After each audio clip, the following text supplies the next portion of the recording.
Morning Odisha आसंतु आजिर मुख्य खबर उपरे नजर पकाइबा पूर्वरु आपणक भल पाइबा स्वरूप गोटे गोटे लाइक निश्चय करिवे एवं चैनल को सब्सक्राइब करिवे। नंबर 1 तृतीय थर पर सांसद भाव शपथ ग्रहण कले मोदी। 18तम लोकसभा उद्घाटनीय अधिवेशन आरंभ होगा पर प्रधानमंत्री नरेंद्र मोदी तृतीय थर पर सांसद भाव शपथ ग्रहण करिसेंती। तृतीय पाळीर प्रथम अधिवेशन आरंभ पूर्व सांसद तथा देशवासी प्रति अभिभाषण रखिसेंती प्रधानमंत्री मोदी। मोदी कहिसेंती विकसित भारतर लक्ष्यर संकल्प नहीं आज 18तम लोकसभार प्रारंभ होउछि। चलित निर्वाचन विश्वर सबुठु बड़ निर्वाचन शानदार भावे गौरवमय भावे संपन्न होइछि। यह 140 कोटी देशवासी गर्वर कथा। एथिरे 65 कोटी रु अधिक भोटर भाग नैछन्ति। एही निर्वाचन एथिपई बहुत गुरुत्वपूर्ण कारण स्वाधीनता पर द्वितीय थर कोनोसी सरकार को लगातार तृतीय थर सेवा करबाकू सुजोग दैछन्ति। नंबर 2 सांसद भावे ओडिया रे शपथ नेले धर्मेंद्र प्रधान और जुएल ओराम। सांसद भावे शपथ नेले दुई ओडिया केंद्र मंत्री धर्मेंद्र प्रधान और जुएल ओराम। सोमवार सांसद अधिवेशन आरंभ हेबा परे कामचला बाचस्पति भर्तृहरि महताब सांसद को शपथ पाठ कराइछन्ति। केंद्र मंत्री धर्मेंद्र प्रधान और जुएल ओराम निज मातृभाषा ओडिया रे शपथ पाठ करिछन्ति। तांको सहित प्रधानमंत्री नरेंद्र मोदी, गृहमंत्री अमित शाह, रक्षा मंत्री राजनाथ सिंह, केंद्र मंत्री शिवराज सिंह चौहान प्रमुख सांसद भावे शपथ ग्रहण करिछन्ति। कामचला बाचस्पति तथा कटक सांसद भर्तृहरि महताब नवनिर्वाचित सांसद माननकु शपथ पाठ कराइछन्ति। नंबर 3 पेट्रोल और डीजेल को जीएसटी अंतर्भुक्त करबाकू केंद्र राज्य हातर पेट्रोल जीएसटी पेट्रोल और डीजेल जीएसटी परिसर को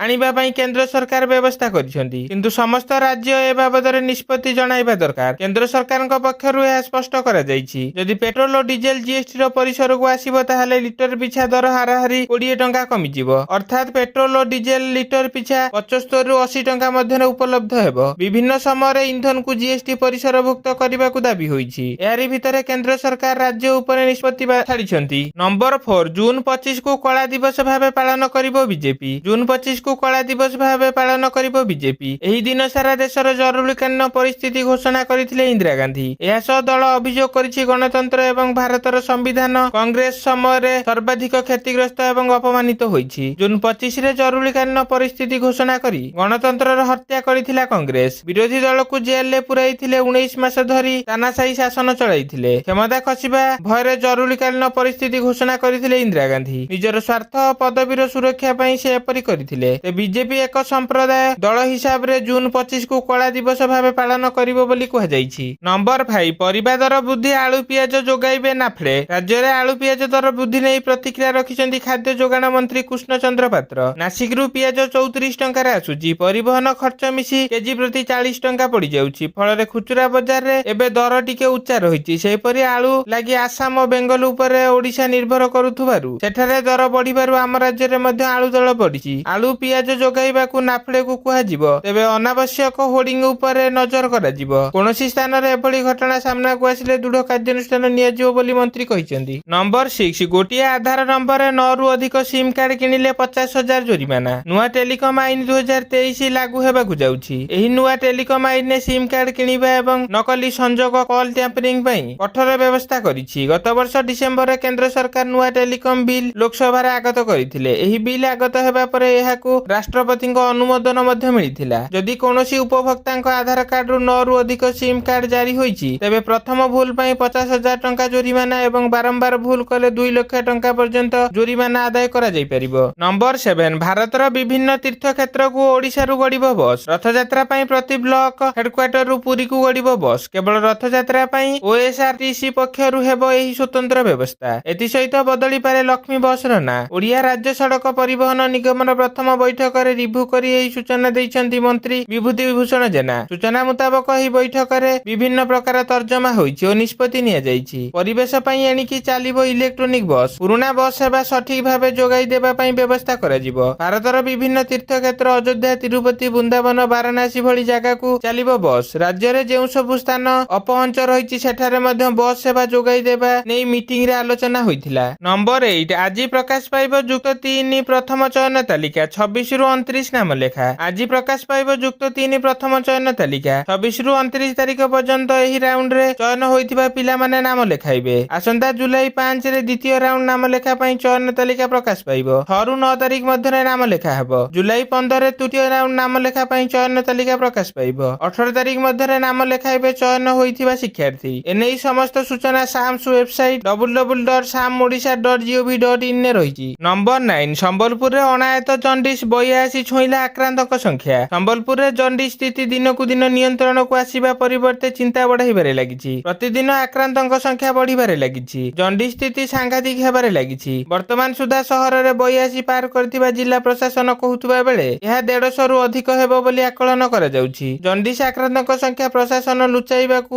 ଜୋରଦାର ଉଦ୍ୟମ କରିଛି। ସମସ୍ତ ସଂକ୍ରମିତ 20 ବର୍ଷ ମଧ୍ୟରେ ରହିଛନ୍ତି। ସେମାନଙ୍କ ମଧ୍ୟରୁ ଚିକିତ୍ସା ପାଇଁ 3 ଜଣ ନର୍ସିଂହୋମରେ ଭର୍ତ୍ତି ହୋଇଛନ୍ତି। ପୂର୍ବରୁ ବିଭିନ୍ନ ସ୍ଥାନରୁ ସଂଗ୍ରହ ହୋଇଥିବା ପିଏଚଜି ପାଣିର ନମୁନା ପରୀକ୍ଷା ରିପୋର୍ଟ ଆସିବା ବେଳେ ତାହା ପଜିଟିଭ ଚିହ୍ନଟ ହୋଇଛି। ନମ୍ବର 10 ଶୁଭମନ ଗିଲଙ୍କୁ ମିଳିଲା ଅଧିନାୟକ ପଦ। ଜିମ୍ବାୱେ ବିପକ୍ଷ ଡେବ୍ୟୁ କରିବେ 4 ଷ୍ଟାର ପ୍ଲେୟାର। ବିଶ୍ୱକପ୍ ପରେ ଜିମ୍ବାୱେ ଗସ୍ତରେ ଯିବ ଟିମ୍ ଇଣ୍ଡିଆ। ଜିମ୍ବାୱେ ବିପକ୍ଷରେ ଟି20 ସିରିଜ ଖେଳିବ ଭାରତ। ଏହି ସିରିଜ ପାଇଁ ବର୍ତ୍ତମାନ 15 ଜଣିଆ ଦଳ ଘୋଷଣା କରାଯାଇଛି। ଏଥିରେ ଆଇପିଏଲ୍ 2024ର ଦମଦାର ପ୍ରଦର୍ଶନ କରିଥିବା ଖେଳାଳିମାନଙ୍କୁ ସୁଯୋଗ ଦିଆଯାଇଛି। ଅଭିଷେକ ଶର୍ମା, ରିୟାନ ପରାଗ ସମେତ 4 ଜଣ ଖେଳାଳି ପ୍ରଥମ ଥର ପାଇଁ ଟିମ୍ ଇଣ୍ଡିଆରେ ସୁଯୋଗ ପାଇଛନ୍ତି। ଜୁଲାଇ 6 ତାରିଖରୁ ଆରମ୍ଭ ହେବାକୁ ଥିବା ଏହି ସିରିଜରେ 5ଟି ଟି20 ମ୍ୟାଚ୍ ଖେଳାଯିବ। ଶୁଭମନ ଗିଲ୍ ଅଧିନାୟକ, ଜୟସ୍ୱାଲ, ଋତୁରାଜ ଗାଇକ୍ୱାଡ୍, ଅଭିଷେକ ଶର୍ମା, ରିଙ୍କୁ ସିଂ, ସଞ୍ଜୁ ସାମସନ୍, ଧ୍ରୁବ ଜୁରେଲ, ନିତିଶ ରେଡ୍ଡି, ରିୟାନ ପରାଗ, ୱାଶିଂଟନ ସୁନ୍ଦର, ରବି ବିଶୋଇ, ଆବେଶ ଖାନ୍, ଖଲିଲ ଅହମ୍ମଦ, ମୁକେଶ କୁମାର, ତୁଷାର ଦେଶପାଣ୍ଡେ ସ୍ଥାନ ଦିଆଯାଇଛି।